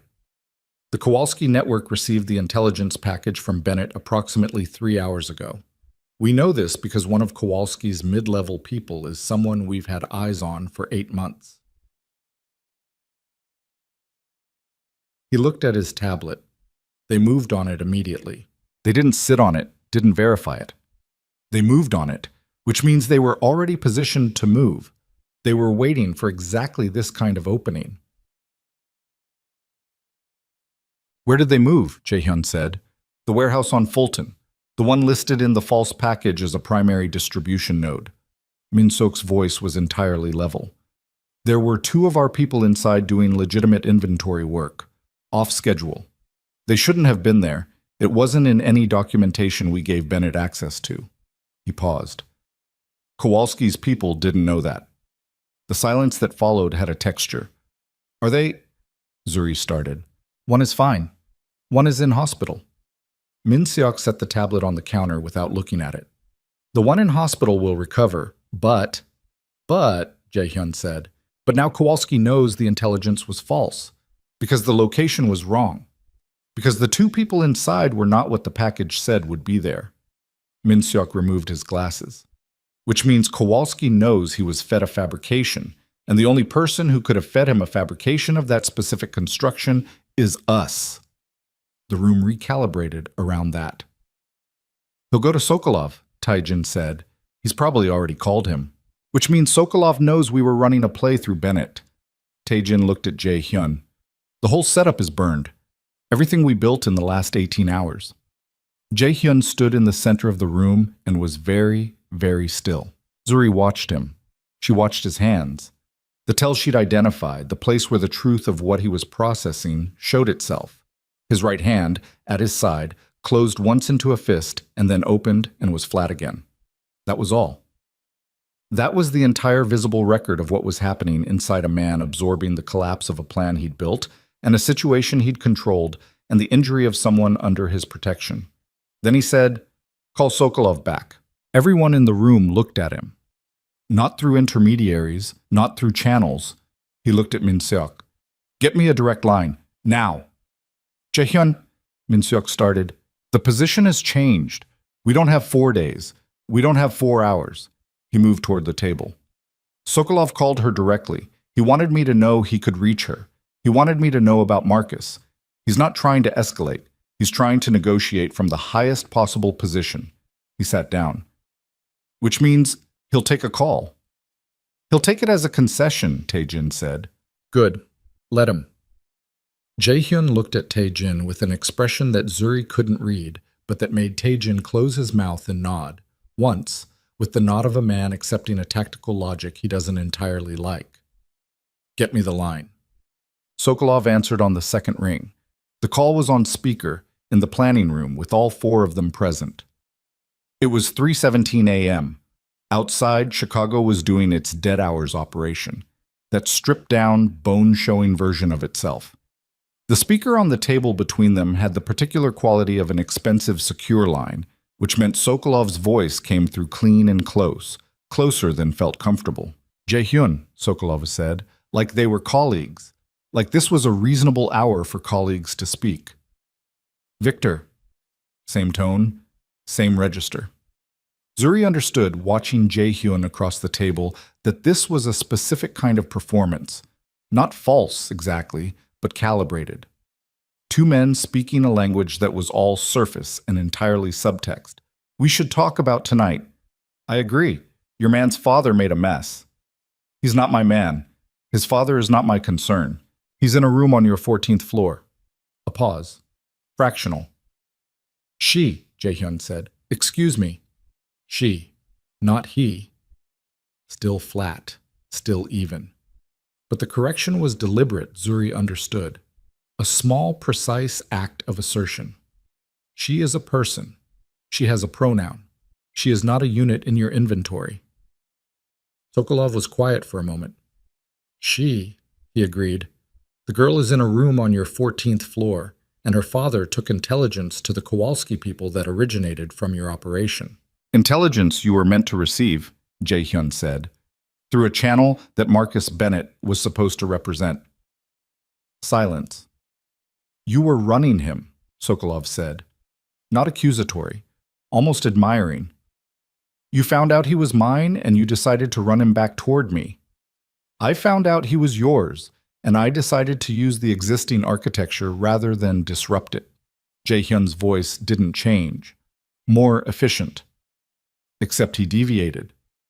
He deviated, which suggests he knew or suspected that something had changed in his situation. A pause. Which suggests the deviation was a response to something. What changed for him, Jae-hyun? Zuri looked at Jae-hyun. He looked at her. The question was about her, about whether Marcus had known or suspected that his daughter had been moved, that the leverage he'd provided Sokolov by identifying her location was now complicated by the fact that she was inside Jae-hyun's building and therefore not easily reachable. His domestic situation changed, Jae-hyun said. Ah. Something in Sokolov's voice shifted, the faint sound of a man reaching a conclusion he'd been moving toward. He lost access to her. He lost access to a number of things, and felt cornered, and made a panicked decision. Jae-hyun leaned forward slightly, which is a problem we now share. Another silence. Longer. Zuri held herself very still, not because she was told to, not because the situation required it, but because she understood that what was happening in this silence was a man on the other end of a line deciding whether to keep playing the game he'd been playing or to take the off-ramp that had just been offered. The off-ramp was the word shared. The problem we share. The reframe from adversarial to adjacent. She watched Jae-hyun's face while the silence stretched and saw nothing. Nothing readable. Nothing that would tell Sokolov through any medium that this was costing anything at all. What do you propose? Sokolov said. Marcus Bennett becomes a liability to both of us if he continues operating freely. He's compromised your network and walked our intelligence into the Kowalski structure. Jae-hyun paused. I'm proposing we resolve the Bennett situation jointly and use the resolution to reset the arrangement between our operations. You're proposing an alliance. I'm proposing a mutual interest. Same thing. Not always. Sokolov made a sound that might have been a laugh. Low, brief, entirely without warmth. What about the girl? Not a negotiating point. Everything is a negotiating point. She isn't. The flatness in Jae-hyun's voice had changed, not louder, not more aggressive, but denser, compressed to a hardness that had no give in it at all. She is not on the table. She is not adjacent to the table. She does not exist in this negotiation. The silence that followed was of the specific kind that Zuri had come to understand meant a line had been drawn, and the person on the other side of it was deciding whether to test it. Very well, Sokolov said. The girl is not a negotiating point. A pause. For now? Permanently. You're in no position to dictate permanently. I'm in exactly the position to dictate permanently. Jae-hyun's voice hadn't risen. It would never rise. She understood that about him now. The lower it went, the more final it was. Because if she becomes a point again, the mutual interest conversation ends and we have a different conversation. And you know what that conversation costs. The silence this time was 30 seconds. Zuri counted. Tell me more about the Kowalski problem, Sokolov said. The call lasted 40 minutes. By the end of it, 3 things had been established. 1, Sokolov would hand over Marcus Bennett, not out of goodwill, but because Marcus was now a liability whose continued existence in Sokolov's custody created more problems than it solved. 2, the Kowalski network's use of false intelligence gave both organizations a common adversary and a common interest in addressing it. 3, the terms of any broader arrangement would be negotiated in person, within 48 hours, at a location to be determined. When Sokolov disconnected, the room held its breath for a moment. Taejin said, That went better than it should have. It went exactly as it should have, Min-seok said. He was already making notes. Jae-hyun stood up from the table. He didn't look relieved. He didn't look like anything, which Zuri was starting to understand was its own kind of look. He looked like a man who had done a specific necessary thing and was now moving to the next specific necessary thing. She stood up too. I'm going with you, she said. Going where? When they bring Marcus, I'm going. He looked at her. No. He's my father. He made a call from his apartment at 5 in the morning that put you in the middle of this. He's been feeding information on your location and behavior to Sokolov's people for weeks. His voice was flat and careful. He's not going to see you. That's not your decision. In this building, about this situation, you can make every other call, she said. You can run the play with Sokolov. You can set up the meeting. You can handle all of it. But when Marcus gets here, I'm in that room. You don't get to take that from me." She stopped. 24 years. I've never once looked him in the face and told him exactly what he is. Her voice didn't shake. She was furious about that, about the involuntary competence of herself, about the way her body refused to perform the emotion she was feeling. "I need to do that." Jaehyun looked at her for a long moment. She held it. Didn't look away, didn't soften it, didn't give him anything to work with except the plain fact of what she was asking for. "When the time is right," he said, "not before." It wasn't yes. It wasn't no. She took it. Woshchub. Marcus Bennett arrived at the building at 6:40 a.m. in the back of a car that was not Jaehyun's and driven by men who were not Jaehyun's, which meant Sokolov had moved faster than any of them expected. He was delivered the way packages were delivered, efficiently, without ceremony, the transfer completed in the building's lower level in a space that again did not appear on public records. Taejin brought her the news in the apartment. She was dressed. She'd been dressed for an hour. "He's here," Taejin said. "I know." She was already at the door. He stepped aside. She understood that Jae-hyun had told him to let her through, and the understanding of it, the specific quiet act of it, him clearing the path without announcement, moved through her in a way she didn't examine closely because there wasn't time. Marcus was in a room on the second floor, not the planning room, a different room, smaller, with a table and 2 chairs and light that came from overhead, and wasn't kind to anyone. He was sitting in one of the chairs when Zuri came in, and Taejin closed the door behind her, and she heard him position himself just outside it, and knew, without looking, that Jae-hyun was somewhere in this too. Not in the room, but close. Marcus looked up. He looked like he'd had a significant night. His left eye was swollen nearly shut, and his lip was split in 2 places, and he was holding his right arm against his side in a way that suggested the ribs beneath it were having problems. He was still large, still the size she'd always carried him in her nervous system, still the architecture of the fear she'd been built around, but he also looked, under the overhead light, very specifically like a man who had been on the wrong end of a decision. He looked at her and something moved across his face that she couldn't name. Not guilt. She'd never seen guilt on Marcus Bennett's face and wasn't going to misidentify something else as it now. Not fear. Something that might have been a very old version of something that had curdled past recognition a long time ago. "Zuri," he said. She sat down across from him. She folded her hands on the table. She looked at him. "You called them," she said, "after I ran.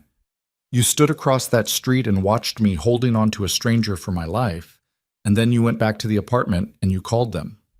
He said nothing. "You told them where I was. You gave them my location so they could use me as leverage against the man who helped me." She kept her voice even. It was the hardest thing she'd ever done, harder than running barefoot through February streets, harder than learning to count when the panic took over, harder than any of the practical survivals she'd built herself around. After everything, after every single night in that apartment, you looked at your daughter and thought, leverage. "It wasn't like that," Marcus said. His voice was rougher than usual. Something in his chest made the words sound like they had to push past damage. "Tell me what it was like." "You don't understand what I'm in." "I understand exactly what you're in. I've been listening to your phone calls for 4 years. She leaned forward. "Dimitri, 312 number with a forward delay, 1st and 15th. I gave that to Jaehyun myself." Something shifted in Marcus's face, the closest she'd ever seen to genuine shock on him. "You thought I wasn't paying attention," she said. "You thought I was just surviving, just getting through it. You never once considered that I was watching you." She sat back. "Every choice you made, every call, every night you came home and decided to take whatever Sokolov made you feel out on someone smaller." She stopped, breathed. "I watched all of it, and I memorized all of it, because I always knew eventually I'd need it." Marcus looked at his hands on the table. His swollen eye was tearing, not from emotion, she thought, just from the damage, just from the physical fact of it. "Where do you go from here?" he said. "Away from you." "Zuri, I'm done," she said.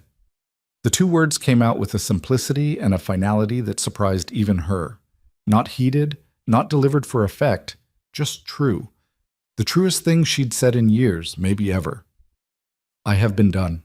I'm just finally in a position to act like it. She stood up. He's going to get you killed, Marcus said. His voice had changed. Something desperate moving into it now, the desperation of a man reaching for the last thing available. Whatever you think he is, whatever you think this is, men like him don't. Men like him, Zuri said, held me on a street at 2 in the morning when I had nothing, when I was bleeding and barefoot and had already calculated that he might kill me faster than you would. She looked at her father for the last time with the specific clear-eyed quality of someone who has completed a long and painful inventory. He held me, and he didn't ask for anything. In 24 years, you never once did that. She walked out. In the corridor, Jae-hyun was standing 6 feet from the door. He had positioned himself there while she was inside, and she understood that he'd been close enough to move if she'd needed him, and far enough not to be present for something that wasn't his. She stopped in front of him. She was not going to cry. She was absolutely not going to do that here, in this corridor, under these lights, after that room. She looked at him, and he looked back, and his face was still and careful and present in the specific way it was always present, not performing anything, not managing her, just there. Okay, she said. It covered everything and nothing, and he seemed to understand that. Okay, he said back. And somewhere in the building above them, the plan that had collapsed and been rebuilt and shifted form 3 times in 12 hours was taking its final shape, because the meeting with Sokolov was 48 hours away, and Marcus Bennett was now the instrument of his own complete undoing, and the Kowalski situation was moving toward a resolution that nobody in the Kowalski network had anticipated. But in this corridor, in this moment, none of that was the most important thing. Jae-hyun looked at Zuri Bennett standing 6 feet away from him under fluorescent lights, having just walked out of the hardest room of her life on her own 2 feet, and felt something move in his chest that he had not felt in years, had not allowed himself to feel in years, had built the specific architecture of himself specifically to prevent feeling, a loosening, a fissure in something he'd mortared shut so long ago, he'd stopped remembering it was a wall and started thinking it was just the shape of him. The 48 hours moved the way time moved in the aftermath of catastrophe. Not fast, not slow, but strange, with the particular texture of a period in which the normal rules of duration had been suspended and replaced with something that measured itself in heartbeats and small decisions rather than minutes. Zuri stayed in the building, not because she was told to, because she had nowhere else that made sense, and because the apartment on the 14th floor had become, in the space of 2 days, the first place she'd inhabited since childhood that felt like it had walls. Real walls. Not the walls of a lease she couldn't afford to break, or the walls of a situation she'd told herself was temporary. Walls that held.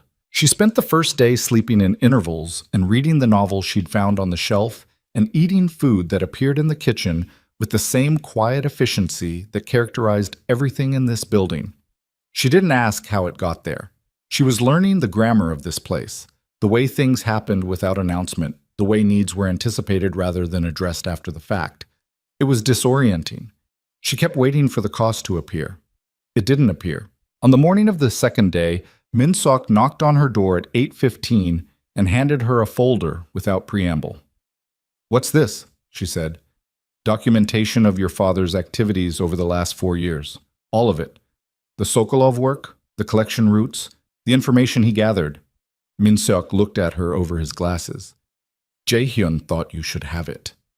She held the folder. It was heavier than it looked.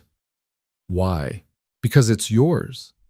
Because knowing the full shape of something is better than carrying the partial shape of it for the rest of your life." He paused. That's his reasoning. You can disagree with it. She looked at the folder for a moment. "What happens to Marcus after this?"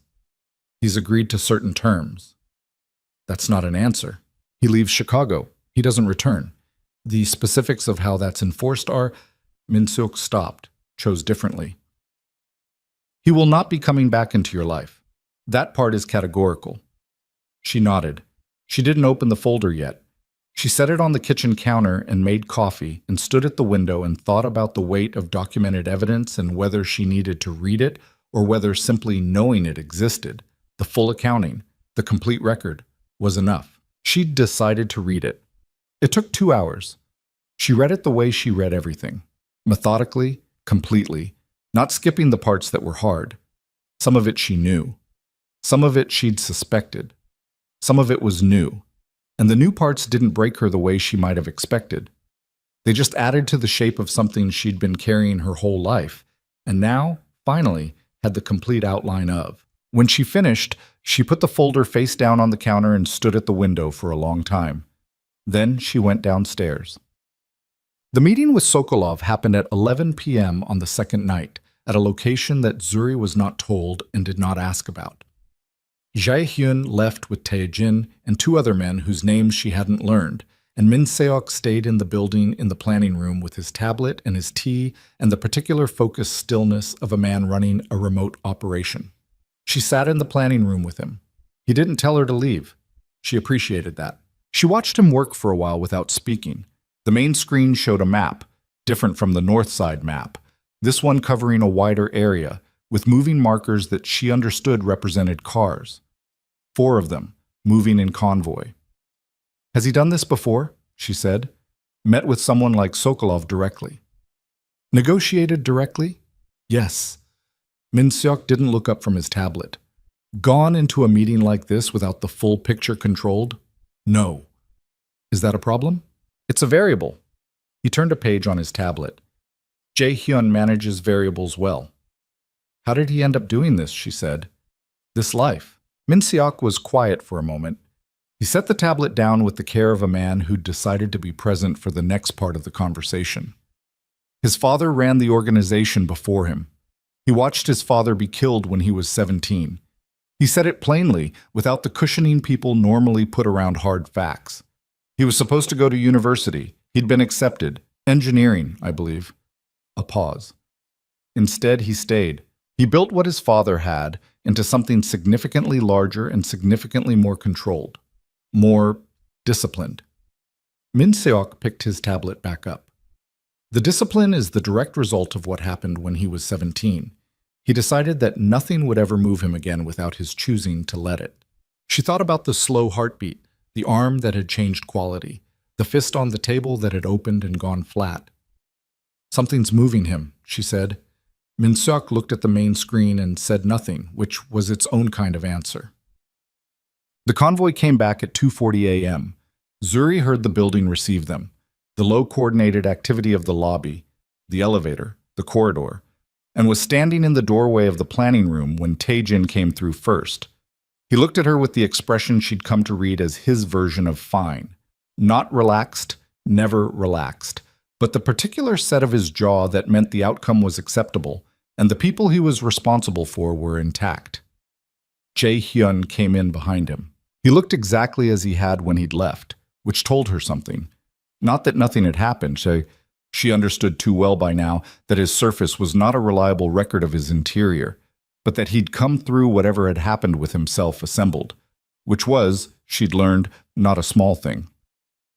He looked at her in the doorway, and something in his face shifted the way it had in the corridor outside Marcus's room. That fissure. That thing she didn't have a word for yet. It's done, he said. She stepped back into the planning room. He came in.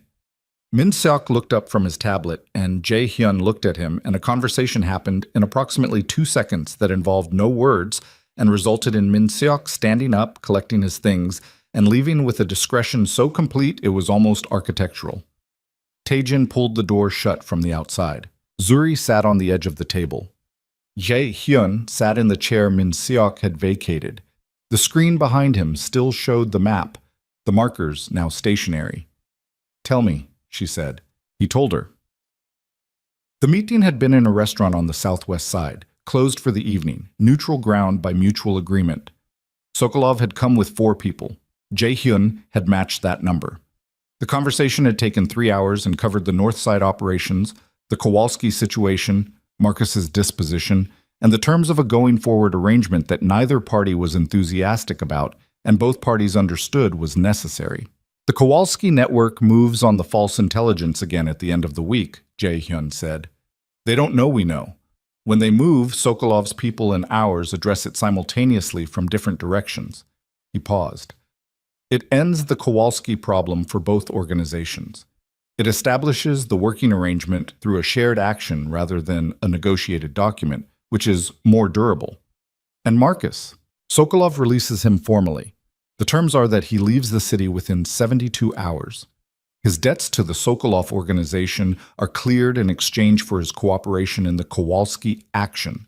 He makes one final call on the schedule, confirms the false intelligence, doesn't know he's doing it. He looked at his hands on the table.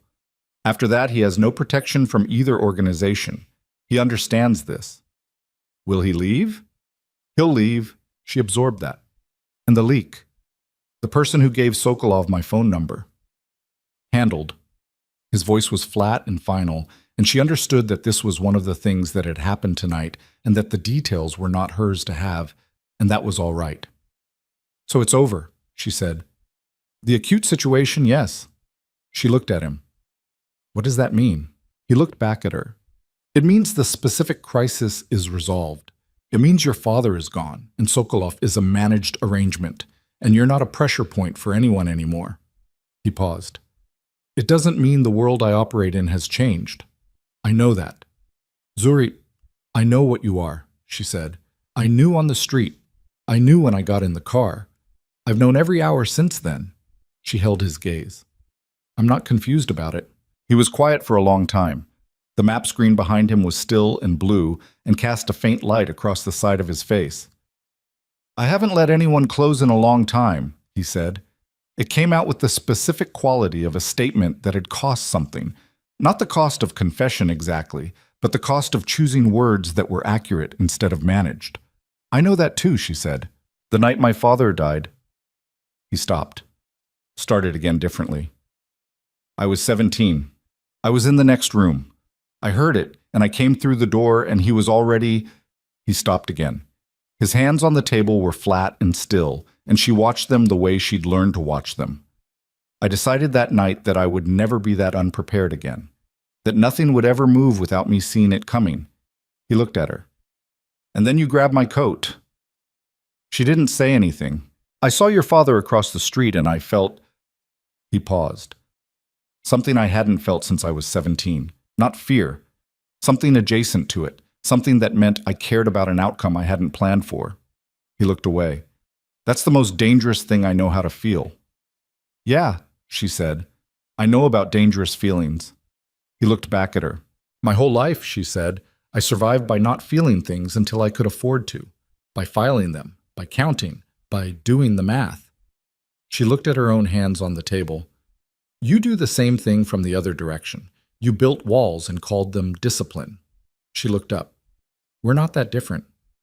We're very different. In the specifics, not in the shape of it. He held her gaze. The fissure in him was visible now in a way it hadn't been before. Not open, not broken, but present in a way he wasn't working to hide. I don't know how to do this, he said. The plainness of it was startling, not weakness, the opposite in a way. The specific courage of a man saying exactly the true thing. Neither do I, she said. I've never had anything that wasn't survival. I don't know what comes after surviving. Neither do I. She almost smiled. So we're both starting from nothing. From worse than nothing. From habits built specifically to prevent this. Good habits, she said. For what we needed them for. Yes. Not good for everything. He looked at her for a long moment. No, he said. Not good for everything. The Kowalski action happened on a Friday, 5 days after the Sokolov meeting. It was clean, coordinated. Both organizations moved on schedule and without overlap, and what the Kowalski network had believed was a significant strategic opportunity turned out to be a controlled corridor with no exits. Nobody died. This was, Minseok told Zuri afterward, with the tone of a man noting an unusual but acceptable outcome, not always how these things ended. The North Side operations resumed normal function. The Sokolov arrangement held, cautiously, in the way that arrangements held when they were built on mutual exhaustion rather than trust, but contained enough shared interest to be worth maintaining. Tae-jin described it to her once as an armed neutrality, and she thought that was probably the most honest description of most functional relationships she'd ever heard. Marcus Bennett left Chicago on a Tuesday morning on a bus to Indianapolis. Zuri knew because Min Seok told her, unprompted, in the same plain manner he'd delivered everything. She didn't ask what happened after Indianapolis. She understood that some distances were meant to be complete. She thought about him sometimes, not with the old fear. That was gone. Not dramatically, not all at once, but the way a bruise faded through time and through the body doing its quiet work. She thought about him with something that was complicated and didn't have a clean name, something that contained the ruins of every version of him she'd ever hoped he might be and the clear-eyed acknowledgement of what he actually was. She didn't forgive him. She wasn't sure forgiveness was the relevant category. She let him become something finished, a closed chapter, a document filed, and found that the weight of him was different once she'd stopped carrying him as a present-tense fact. She went back to the diner on Kinsey 3 weeks after the night she'd run. Her manager, a stocky Polish woman named Donna, who had been running the place for 16 years and had seen most of what people could do to each other, looked at the fading bruise on her jaw and said nothing about it and put her back on the schedule, and that was that. Zuri worked her shifts and counted her tips and read during her breaks and found that the city walked through from a different position, from the position of someone who had somewhere solid to return to at the end of it, felt different, not safe. She wasn't naive enough to call it safe, but navigable. Hers, in a way it hadn't been. She kept the apartment on the 14th floor. This had not been discussed exactly. It had simply continued. The apartment remained hers, the building continued to receive her, and nobody raised the subject of a timeline or a transition or an arrangement. She understood that the not discussing was itself a kind of statement, and she let it stand. What grew between her and Jae-hyun grew the way things grew in difficult soil. Slowly, without the easy lushness of things that had everything they needed. It grew through the spaces between other things, through the evenings when he appeared at the door of the apartment without announcement, and she let him in, and they sat at the kitchen table and talked. Not about the organization, not about business, but about the city outside the window, and the books on the shelf, and the engineering degree he'd never taken, and the nursing textbook she still borrowed from the library on Michigan Avenue. Through the nights when he didn't appear, and she understood that there were parts of his life that were not hers to inhabit, and found, to her own surprise, that she could hold that without anxiety. She had her own room. She had her own life assembling itself. That was enough. That was more than enough. He was careful with her in the way that people were careful with things they understood the value of. Not delicate. She would have hated delicate, would have recognized it immediately as the other side of the coin from dismissal. Careful in the way of a man who had built himself around the premise that nothing was worth the cost of losing control, and was revising that premise one specific exception at a time. She was careful with him, too. She saw the 17-year-old in the next room sometimes, not clearly, not with the detail of knowledge, but in the specific quality of his stillness, in the moments when something moved in his face and then was controlled, in the slow heartbeat that she'd measured against her own on a freezing street and understood was the heartbeat of a man who had trained himself past the ordinary human relationship with fear. She didn't try to reach that 17-year-old. She let him see her, which was different. One evening, 6 weeks after the night on West Hubbard Street, she found him on the roof. She hadn't known there was roof access. She'd found the door in the stairwell by accident, left slightly open, the cold Chicago night coming through the gap. She'd pushed it and stepped out and found him standing at the edge of the parapet, looking out at the city. He didn't hear her at first. She stood in the doorway and watched him and saw something she hadn't seen before, the thing that existed before the control assembled itself, before the stillness became the stillness she knew. He was looking at the city with an expression that was simply present. Not calculating, not assessing, just looking at the light spread out in every direction with the expression of a man who had not yet required himself to do anything with what he was seeing. She stepped onto the roof. He turned. For a moment, neither of them said anything. "I didn't know you came up here," she said. "Sometimes." He turned back to the view. After a moment, she came to stand beside him, close enough that the cold air moved around both of them rather than between them. The city from up here was something else. The lake was visible to the east, the vast dark flatness of it, and to the north and south and west, the grid of light that was Chicago being Chicago. Relentless, present, perpetually doing its complex, damaged, beautiful business. She had been looking at this city from the ground her whole life.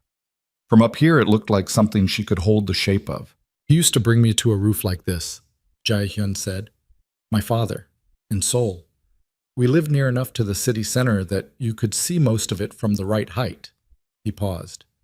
He'd tell me that everything I could see was connected, that the lights were connections, people in rooms making decisions, choosing things. Another pause. He thought the city was fundamentally about choice, that all of it, all the complexity of it, was just the accumulated record of what people had chosen. She looked at the city. What do you think? I think he was right. He was quiet for a moment. I also think some choices are made for you before you're old enough to know you're making them. He looked at her. And some happen in the middle of a street at 2 a.m, and you don't understand what they are until much later. She held his gaze. The wind off the lake moved through her hair, and the cold was the good kind of cold, the kind that meant she was outside by choice, that she'd chosen to be here, that she could go back inside whenever she wanted. I want to tell you something, she said. Tell me. The night on the street, when I grabbed your coat. She looked back at the city. I wasn't acting on instinct. I made a decision. I looked at you and I ran the math, the same math I'd been running my whole life, and I decided the odds were acceptable. She paused. But when you put your arm around me, that part wasn't math. She stopped. That was the first time in my adult life that I felt something without being able to calculate it first, without being able to file it. She looked at him. I didn't know what to do with that. I still don't, entirely. He was looking at her with the same expression he had had in the planning room 6 weeks ago. The fissure, present, not being managed. I haven't touched anyone willingly in 6 years, he said. Since the year after my father. I stopped. I told myself it was discipline, clarity. He looked at his hand on the parapet.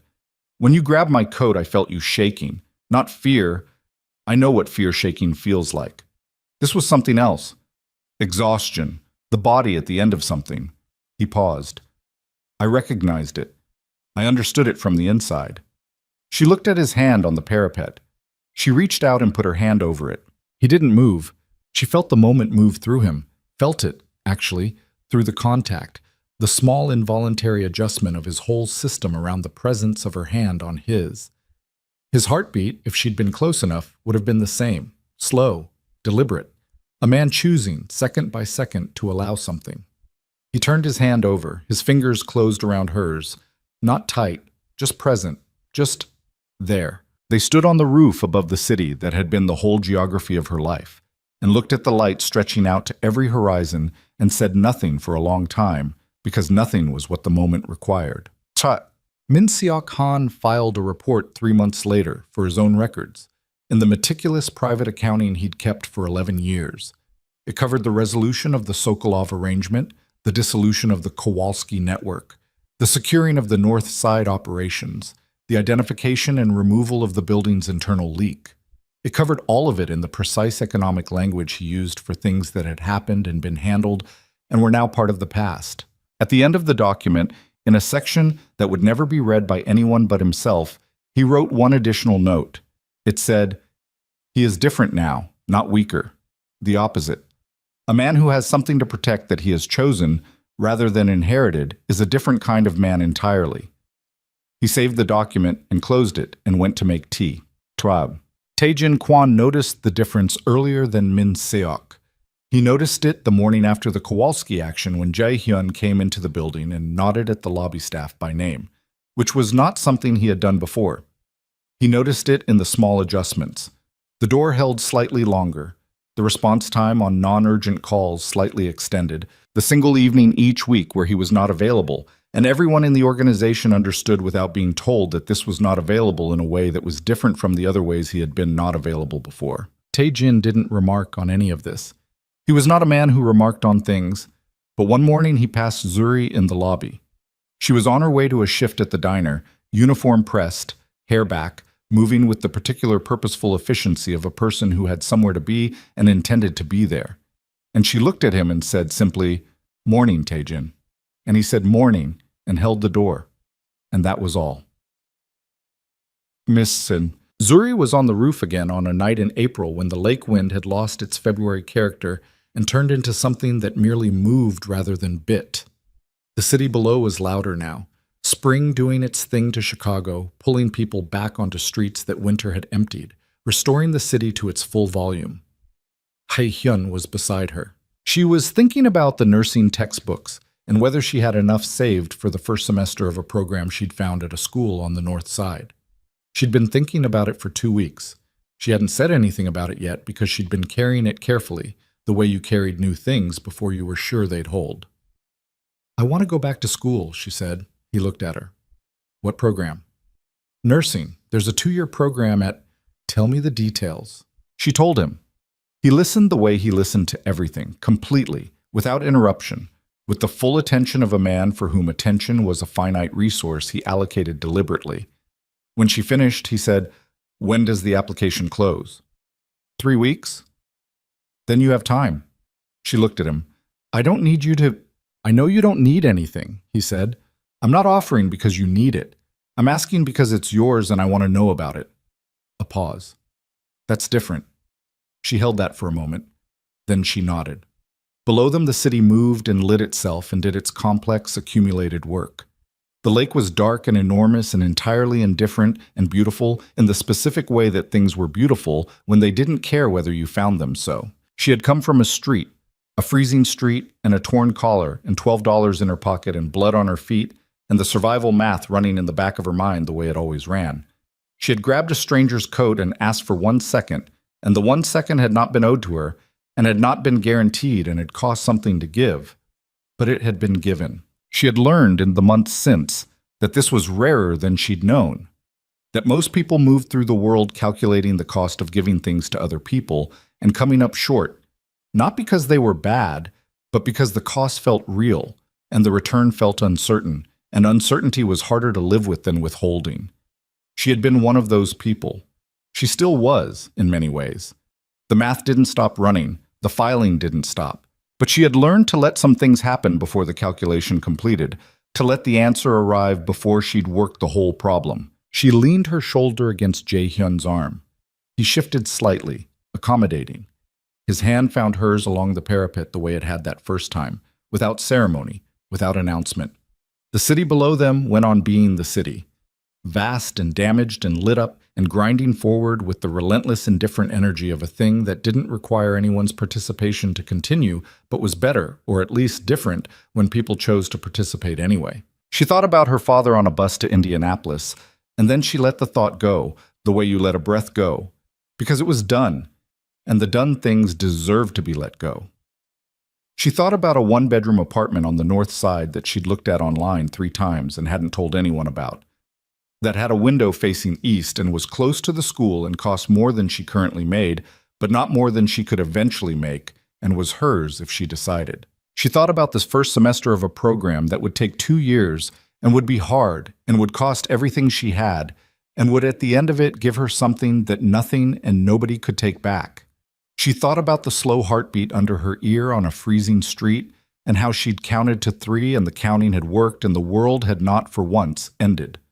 She thought about 1 second, just 1 second, on a dark street, when a frightened woman had grabbed a stranger's coat and asked for the smallest possible thing, and the stranger had given it, and everything from that 1 second had followed.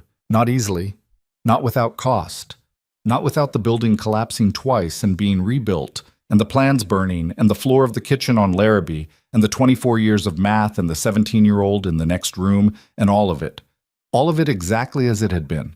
Unrevised, unresolved into anything cleaner than the complicated true shape of it.